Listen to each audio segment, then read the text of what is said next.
Alright, so I figured out a way to label all of your clips by scene and take without having to put it in manually, if the sound mixer on set has been doing it. So here we have our video and here we have our audio up here.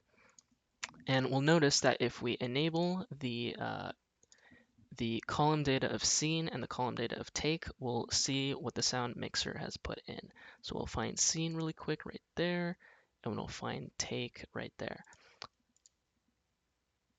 So if we hit OK, here we have our scene information and we have our take information. So notice that the sound mixer has inputted this manually as they went along on set, and our video is empty.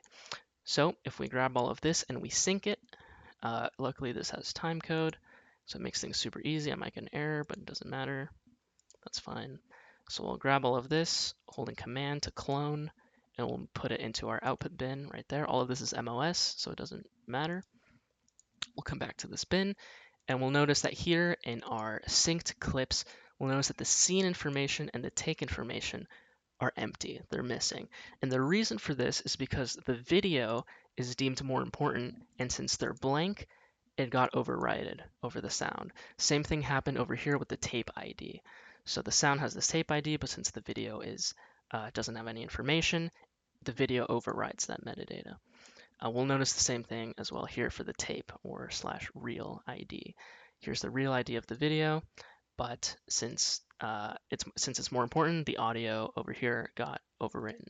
So to fix this, we'll create our own custom column. Right-click, add custom column, and we'll label this scene 2, and we'll label it. We'll create another one and label it take 2. I've already gone ahead and done that in a preset. So here we go. I've labeled it 00 scene and 00 take. So now we'll go to the actual scene and we'll hit Command D to duplicate.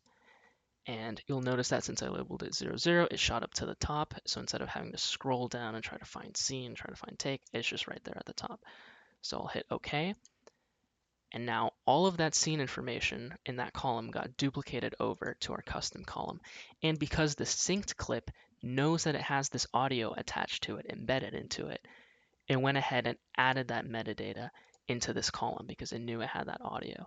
And we'll do the same thing with take. So we'll go to the take column, we'll press Command D, we'll choose our custom column that we created, and boom, everything got copied over. So now we can grab our synced subclips and move them over to our output bin. And to double check, we can just click a random one. Let's try this one. So here it says 29A, take 1. And you'll notice in the video, it does in fact say 29A, take 1. Now, this is super helpful. It saved me a lot of time without having to go ahead and put it in manually. Even looking at the script soup binder and looking back up takes a lot of time. Or looking at the video and then looking back and then typing it. It's a huge time waster. So this is really helpful to save a lot of time.